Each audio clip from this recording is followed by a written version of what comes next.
ሰላም እንደምናላችሁ ክብራና ክብራን የተላቀ ማንቸስተር ዩናይትድ ደጋፊዎች ማን ዩናይትድ ኢንፎ ወደ እናንተ መደመጡን ጀምሯል። ስለምታደምጡና ቆይታችሁን ከኛ ጋር ስለምታረጉ ከልብ ነው ማመሰግነው። ዛሬ በሁለት ጉዳዮች ከናንተ ጋር ቆይታ እናረጋለን። የማንቸስተር ዩናይትድ የቦርንማውዝ ጨዋታ ብዙ መዘዞችን ይዞ መጥቷል። በተለይ ደግሞ ያው ውብ የሆነውና ከምንጊዜም የፕሪሚየር ሊጉ አስደናቂ ጨዋታዎች እንደ አንድ ይቆጠራል የተባለለት ጨዋታ ቀደም ብሎ ወይም ደግሞ ማለዳ ያለ ጨዋታው ከመከናወኑ ቀደም ብሎ የማንቸስተር ዩናይትድ የሮብን አሞሪም አሰላለፍ ወጥቶ ነበር። በተጫዋቾቹ እነማን ናቸው የሚለው ሳይሆን በምን ኢንፎርሜሽን በተለይ ደግሞ በባክ ፎር የመጫወቱ ጉዳይ በፍሌክሲብል በሆነ ባክ ፎር የመጫወቱ ጉዳይ ቀድሞ ታውቆ ነበርና በዚህ ጉዳይ ላይ ማንቸስተር ዩናይትድ ምርመራ ጀምሯል። ተጫዋቾቹ፣ ስታፎቹ፣ ኮቺንግ ስታፍ እንዲሁም ደግሞ የአስተዳደር ሰራተኞች ሁሉም በዚህ ምርመራ ላይ ተሳታፊ ይሆናሉ ተብሏል። እሱን እንመለከታለን። በጥቂቱም ቢሆን ወደ ኋላ ሄደን ጆዜ ሞሪኖን እንዴት ኦሌ ጉናር ሶልሻየር በዚህ የማንቸስተር ዩናይትድ ሊክድ በሚያደርግ አፈትልኮ በሚወጡ የማንቸስተር ዩናይትድ ወሬዎች እንዴት ስራቸው በጣም አስቸጋሪ ሁኔታ ውስጥ ገብቶ እንደነበረ ለመመልከት እንሞክራለን። በሁለተኛው ማንቸስተር ዩናይትድ ጨዋታዎችን ኮንትሮል ለማድረግ ተቸግሯል። 4 ጎል ባስቆጠረበት ጨዋታ አላሸነፈም። በዚህ ውድድር ዓመት ከዌስትሃም ጋር እንዳቻ ሲወጣ ተመልክተናል። ከፉልሃም ጋር ቀድሞ አስቆጥሮ ከዌስትሃም ጋር ከቶተንሃም ሆትስፐር ጋር ብዙ ጨዋታዎች ላይ ቀድሞ ጎል አስቆጥሮ ጨዋታዎችን ሳይገላቸው ወይም ኮንትሮል ሳያረጋቸው ጎል ተቆጥሮበት ውጤት አጥቷል። ለምንድነው ኮንትሮል ማድረግ የተሳነው? 3 በጣም ግሩም ሀሳቦችን ለማንሳት እንሞክራለን። እነዚህን ጉዳዮች ያነሳን ከናንተ ጋር ቆይታ እናረጋለን። በድጋሚ ስለምታደምጡን ቆይታችሁን ከኛ ጋር ስለምታረጉ ከልብ ነው ማመሰግነው። ባለፈው ማክሰኞ ለመጨረሻ ጊዜ የተገናኘ ነው ፖስት ማች ሪቪው የቦርንማውዝን ጨዋታ ስሰራ ወይም ደግሞ ድህረ ጨዋታ ቅኝት ስሰራ ነው የተገናኘ ነው። በዛ ቆይታችን ላይ ኮሜንት እንድታረጉልኝና ኮሜንታችሁን እንደማነብ ቃል ገብቼ ነበር። ስለዚህ ቃልን ፈጽሜ የጻፋችኋቸውን ኮሜንቶች አነባለሁ። ማንበብ ብቻ ሳይሆን መወያ ሀሳቦች ካላቸው ሀሳቤን እሰነዝርባችኋለሁ። ሁሌም እንደምለው ኮሜንት ጻፉላለሁ እና አነባለሁ ካልኩ ነው ያልኩት። የመጀመሪያው ሀሳብ የዳዊት አቡበከር ሀሳብ ነው። ስለዚህ ኢንተረስቲንግ የሆነ ሀሳብ ነው። ከጅቡቲ ነው የምጽፍልህ አለኝ። ብዙ መጻፍ አልችልም አለኝ፣ ግን በጣም ቆንጆ ጽሁፍ ነው የጻፈልኝ። መጽሐፍ ከጀመርኩኝ ገና 3 ዓመት ሊሞላኝ ነው። ለማጅ ነኝ ግን እንዲነበብ አድርጌ እጽፋለሁ ያልከኝ በጣም ቆንጆ አድርገን የጻፍከው ደግሞ የሚነበባል። በረኛው ምንም ጥፋት የለውም። የተከላካዮቹ ወንፊት መሆን ነው ጎል ያዘነበብን። በረኛው አትበል። ሌላው ደግሞ ከአምኖ በብዙ ይሻላል። አሞሪም ገና ሰርቶ አልጨረሰም፣ ገና ይቀረናል። በሚቀጥለው የውድድር ዓመት አትጠራጠር፣ ዋንጫው የኛ ነው ብሎናል። አቡኪን ዳዊት አቡበከር አመሰግናለሁ። ከጅቡቲ ነው። የዓመቱ ምርጥ ጨዋታ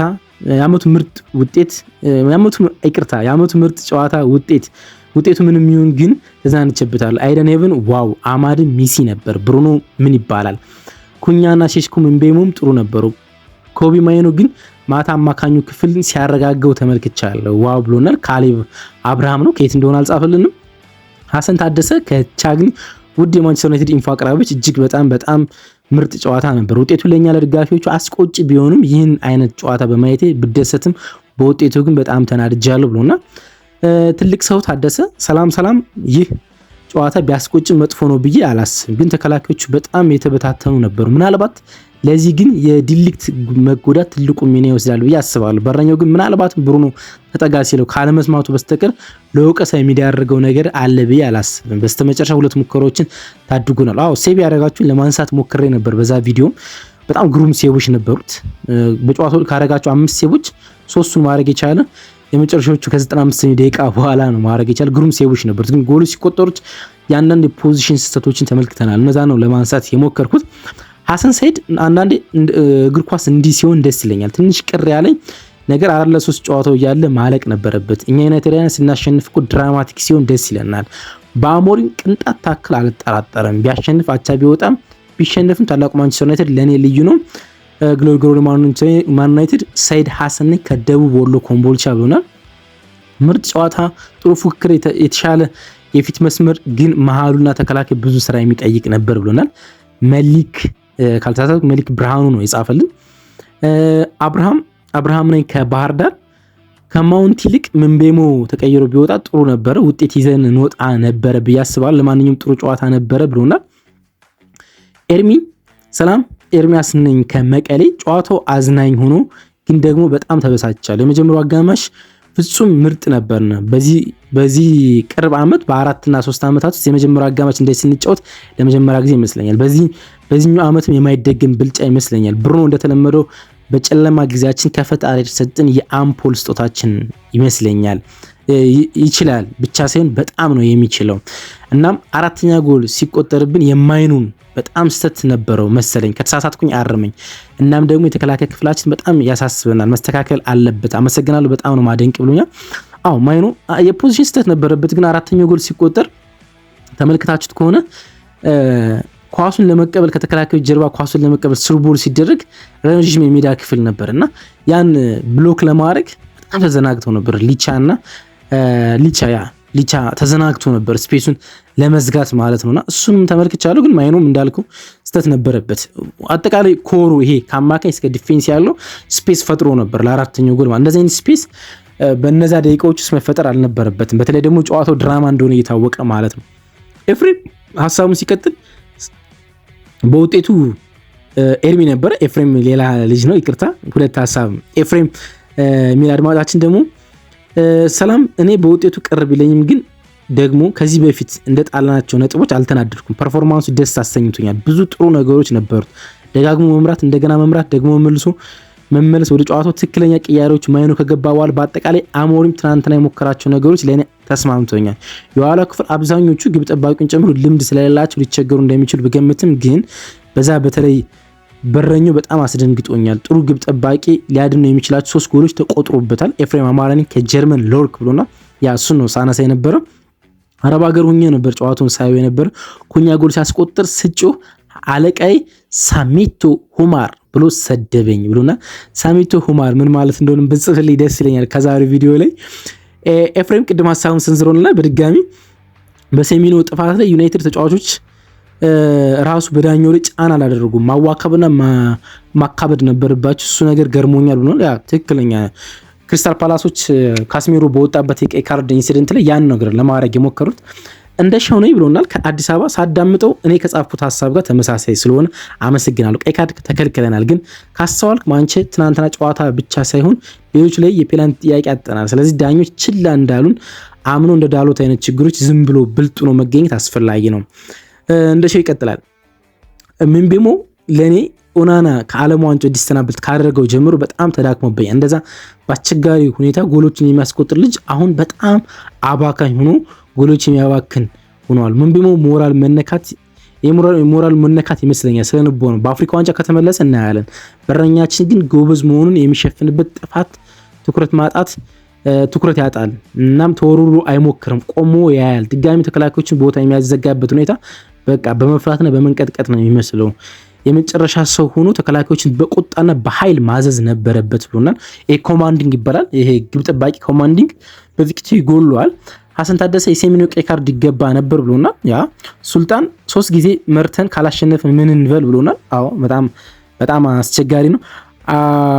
አብዱል ዛኪር አህመድ የካስሜሮ ቢጫ አልገባኝም። ያለፉት 2 ጨዋታዎች ቢጫ አላየም ነበር እኮ እንዴት ያልፈዋል?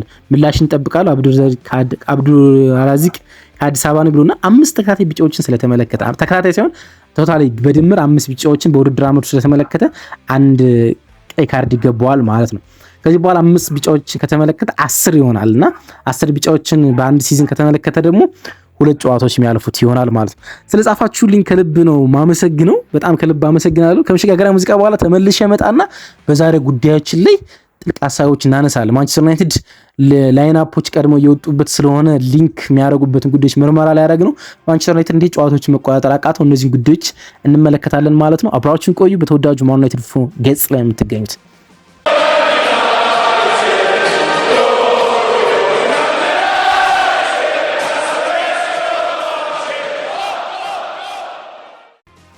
የመንደይ ናይቱ ወይም ደግሞ የሰኞ ምሽቱ ቦርንሞዝ ከማንቸስተር ዩናይትድ ጋር ያደረጉት የ4 አቻ ጨዋታ ከፕሪሚየር ሊግ የምንጊዜ ምርጥ ጨዋታዎች ውስጥ እንደ አንዱ ስለመሆኑ ምንም ጥርጣሬ የለም። የዚህ ውድድር ዓመት ከዚህ በኋላም ከሚደረጉ ጨዋታዎች በላይ ውቡ ጨዋታ ነው። በእግር ኳስ የጨዋታ መነጽር አይነት ማለት ነው። ግን ብዙ መነጋገሪያ ነጥቦች አሉት። አንደኛው ገና ቀን ጨዋታው ከሚደረጉ ሰኞ ቀን ማለዳ ጀምሮ ሮበን አሞሪም የጨዋታ እቅድ ወይም ደግሞ የጨዋታ ፎርሜሽን እቅድ ለውጥ እያደረገ እንደሆነ መነበቡ ነው አሁን ትኩረቶችን እየሳበ የሚገኘው።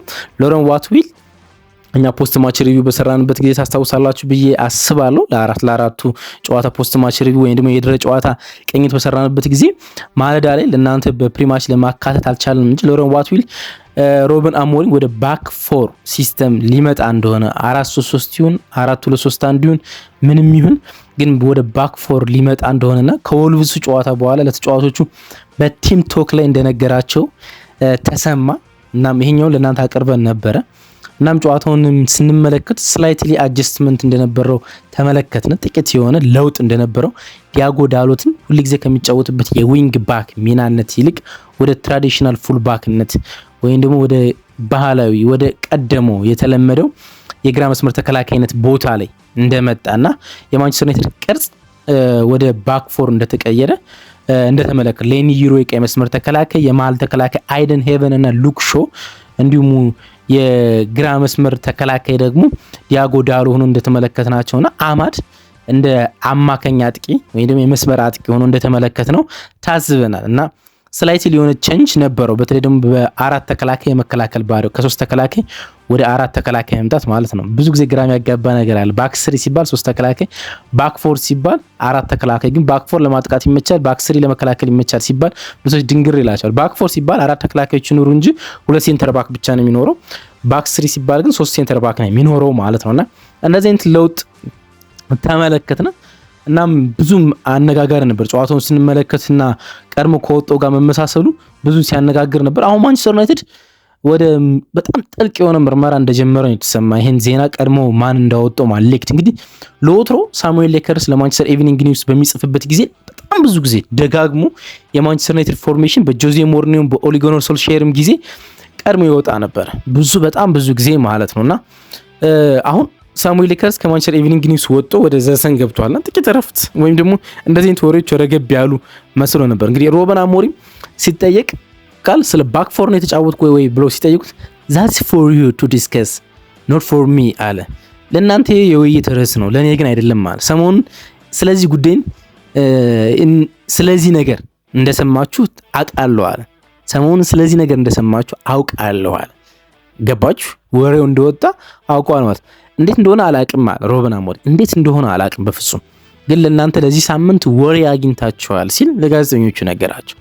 ስለዚህ ማንቸስተር ዩናይትድ በባክ ፎር እንደሚጫወት ከወልቭሱ ጨዋታ በኋላ በዚህ ሲስተም ውስጥ ትሬኒንግ ልምድ እየሰራ እንደነበረ ጋዜጠኞቹ እንዳወቁ ሮበን አሞሪም አውቋል።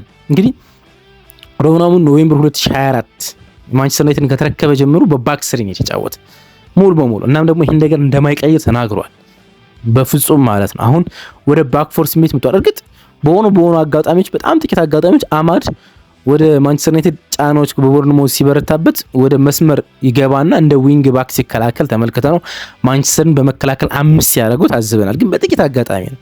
በብዙ የጨዋታ አጋጣሚ አማድ የላይኛው የሜዳ ክፍል ላይ ነው የነበረ ማለት ነው። ልክ እንደ መስመር አጥቂ ማለት ነው።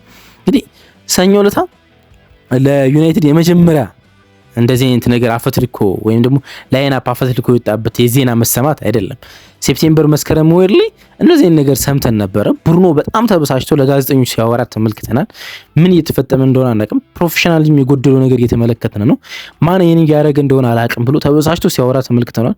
ዲሴምበር 2024 አስታውሶ እንደሆነ ከማንቸስተር ደርቢ ከሲቲ ጋር ከማድረጋችን በፊት ኦልሞስት ተመሳሳይ የሮበን አሞሪም ላይን አፕ ወጦ ተመልክተን ነበር። እርግጥ ማንቸስተር ዩናይትድ ጨዋታውን አሸንፏል፣ ግን ወጦ ተመልክቶ ነበር እንደዚህ ነገር ማለት። ግን የላይን አፕ ጉዳይ ብቻ አይደለም። ስኳድ ውስጥ ያሉ ወሬዎች፣ ቲም ኒውሶች፣ እንደዚህ ነገሮች አፈትልኮ ይወጣል። በዚህ ጉዳይ ላይ ቅድም እንዳልኳችሁ ኦሌ ጉናር ሶልሼርና ጆዜ ሞሪኒዮ ለአመታት ደጋግመው በዚህ ጉዳይ ላይ አውርተዋል። በጣም ደጋግመው ማለት ማን ይሄን ነገር እያደረገ እንደሆነ አይታወቅም።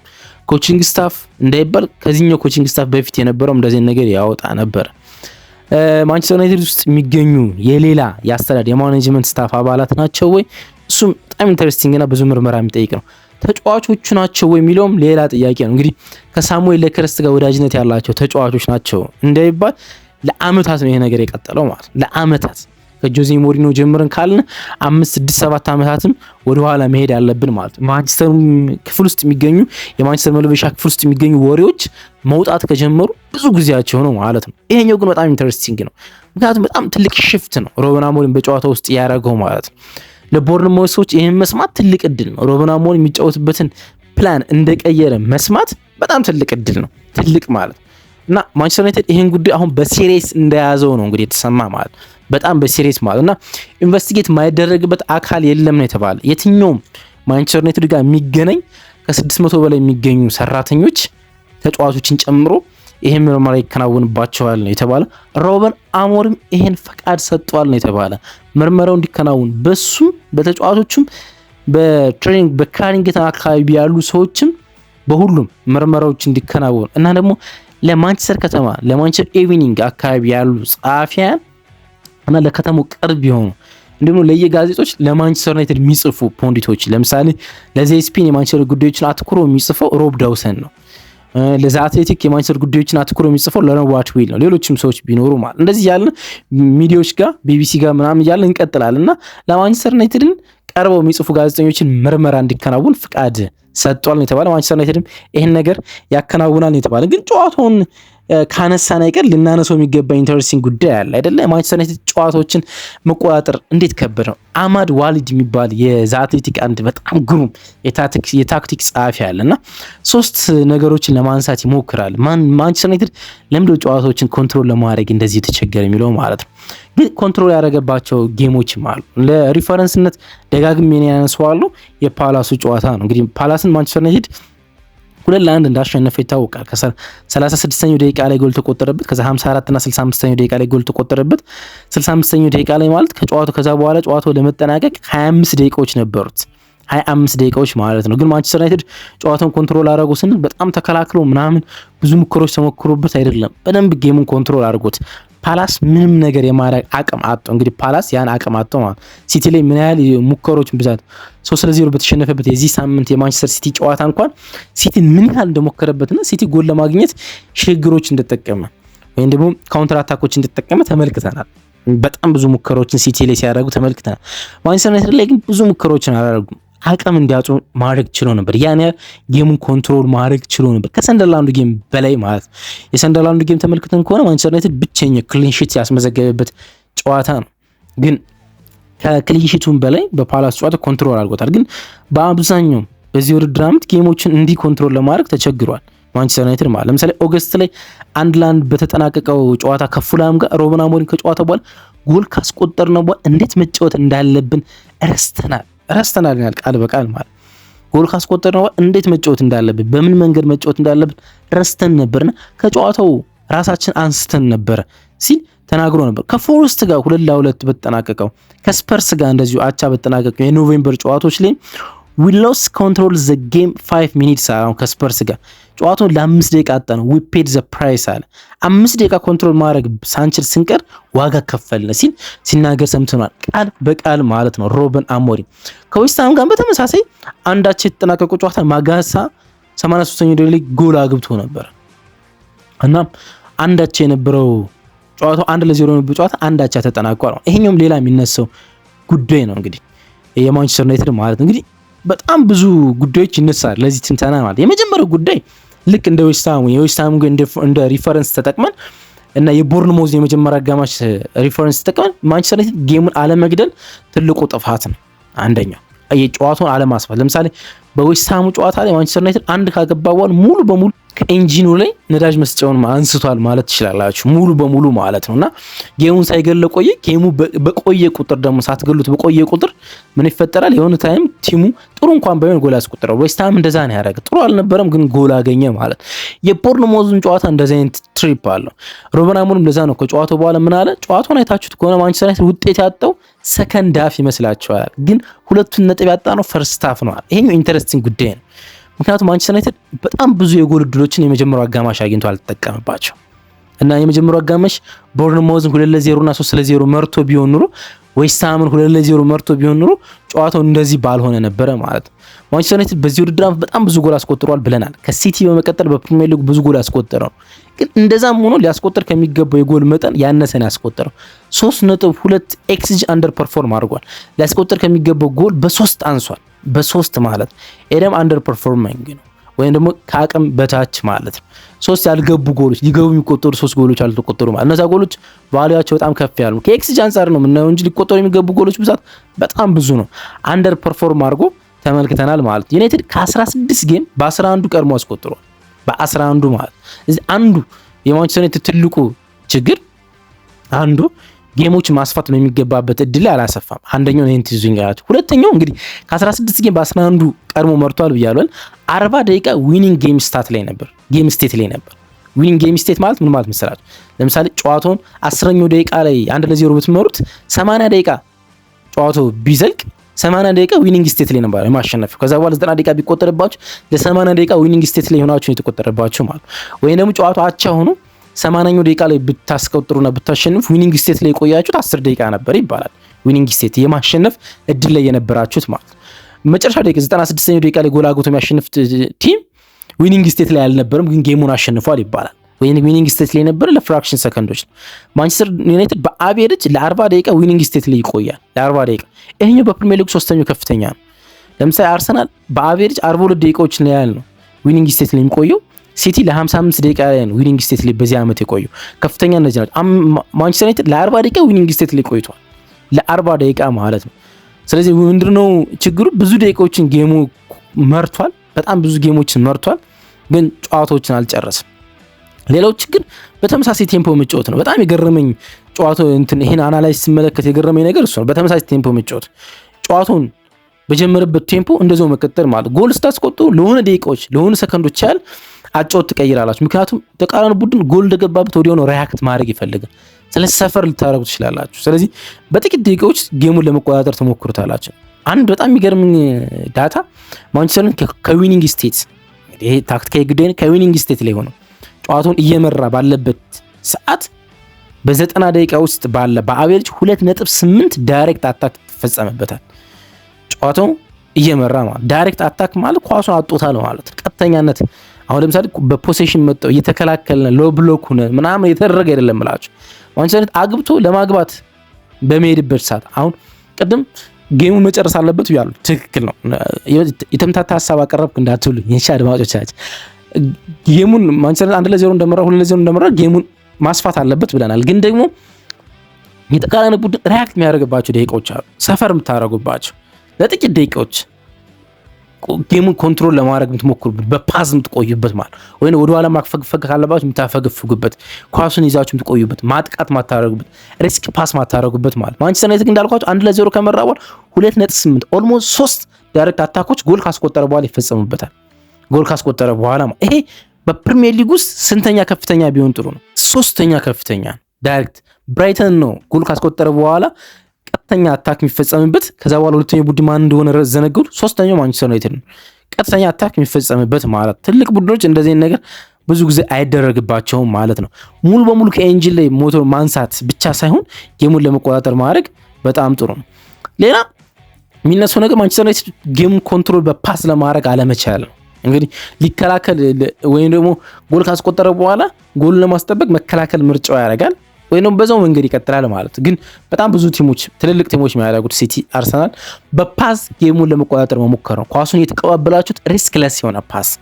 ሪስክለስ ማለት ተጫዋቾቻችሁ ሊቀሙት ማይችሉት የ3 ሜትር ፓሶችን የአግሪሞች ፓሶችን ብቻ በማድረግ ወደፊት የጎል ዕድል የማይፈጥሩ ፓሶችን በማድረግ ያኛው ቡድን ትርጉም አልባ ሩጫዎችን ትርጉም አልባ እንቅስቃሴዎችን እያደረገ እንዲቆይ ማድረግ ማለት ነው። በጣም ለዚህ የሚነግረን አንድ ዳታ አለ። ማንቸስተር ዩናይትድ የኦፕን ፕሌይ ስኩዊንስ ፓሶቹ ማለት ነው። እንግዲህ ኦፕን ፕሌይ ፓስ ስኩዊንስ ምንለው ከ10 በላይ ፓስ ማለት ነው። ሳይቆራረጥ ከ10 በላይ ፓስ በማድረግ 12ኛ ደረጃ በፕሪሚየር ሊግ 12ኛ ደረጃ ነው። በአንድ ጨዋታ 4.4 ወይም 4 ጊዜ ብቻ ነው ከ10 በላይ ፓሶች የሚቀባበሉ ተጫዋቾች ከ10 በላይ። ለምሳሌ ሲቲ በአንድ ጨዋታ ከ10 ጊዜ በላይ ከ10 በላይ ይቀባበላሉ። ቼልሲ ከ10 ጊዜ በላይ በአንድ ጨዋታ ከ10 ጊዜ በላይ ይቀባበላሉ። አርሰናል ከ7 ጊዜ ኦልሞስት 7.7 ነው። ኦልሞስት 8 ጊዜ በአንድ ጨዋታ ከ10 በላይ ጊዜ ይቀባበላሉ ተጫዋቾች። ማንቸስተር ዩናይትድ ግን 4 ጊዜ ብቻ ተጫዋቾች ከ10 በላይ ኳሱን ይቀባበሉታል ሳይቀሙ ማለት። ስለዚህ ጌሙን በፓሲንግ ወይም በመቀባበል ለመግደል አይሞክሩም ማለት ነው። ወዲያውኑ ኳሱን ወደ ፎርዋርድ ፓስ ያደርጉታል። ያ ፎርዋርድ ፓስ መልሶ እነሱን ያጠቃቸዋል ማለት ወይ ሎንግ ቦል ያደርጉታል። ወዲያውኑ ያ ኳስ መልሶ ማንቸስተር ዩናይትድን ያጠቃል ማለት። በእነዚህ ምክንያቶች ማንቸስተር ዩናይትድ ጌሞችን ኮንትሮል ለማድረግ አብዝቶ እንደተቸገረ እንመለከታለን ማለት ነው። አንደኛው የቦርንማውዝ ጨዋታ ለብቻ ነው። የቦርንማውዝ ጨዋታ ለብቻ መተንተን አለበት። ምክንያቱም የቦርንማውዝ ጨዋታ በመስመሮች መካከል ከ4 ጎል ሁለቱ በመስመሮች መካከል ስሩ ቦል መጥቷል። ስለዚህ ያ የተፈጠረ ደግሞ ማንቸስተር ዩናይትድ ከ3 ዲፌንስ ወደ 4 ዲፌንስ ሲመጣ ሌኒ ዩሮ ከፉልባክነት ሚራ ወደ ናሮ ሲመጣ እያጠበበ ወደ አይደን ሃይቨን ሲመጣ ሜዳው እየሰፋበት ሲቸገር ነበር። ሉክሾም በተመሳሳይ ከግራ ቆይቶ ወደ ቀኝ ወደ ሃይቨን ሲጠጋ እየሰፋበት ተመልክተናል። እሱኛው ብቻው መተንተን ያለበት ጌም ነው። ግን በእነዚህ ምክንያቶች በእነዚህ አሁን በጠቀስኳቸው ምክንያቶች ማንቸስተር ዩናይትድ ጌሞችን ለመቆጣጠር አብስቶ እንደተቸገረ እንመለከታለን ማለት ነው። አብራችሁ ስለነበራችሁ ከልብ እናመሰግናለን። ነገ እመጣለሁ። ነገ ስመጣ በጣም ኢንተረስቲንግ የሆነ ፕሮግራም ይዤላችሁ ነው። ማንቸስተር ዩናይትድ ከአስቶን ቪላ ጋር የሚያደርገው የእሁዱ ጨዋታ በምን አይነት ፎርሜሽን ሊጫወት ይችላል የሚሉትን 3 ፎርሜሽኖች ይዤላችሁ እመጣለሁ። ኦልሞስት ያዘጋጀሁት ፕሮግራም ነው። 3 ላይንአፖች አሉ። በቪዲዮ የተደገፈ ፕሮግራም ነው ይዤላችሁ እመጣ። አብራችሁ ስለነበራችሁ ከልብ አመሰግናለሁ። ባይ። መልካም ቀን ይሁንላችሁ።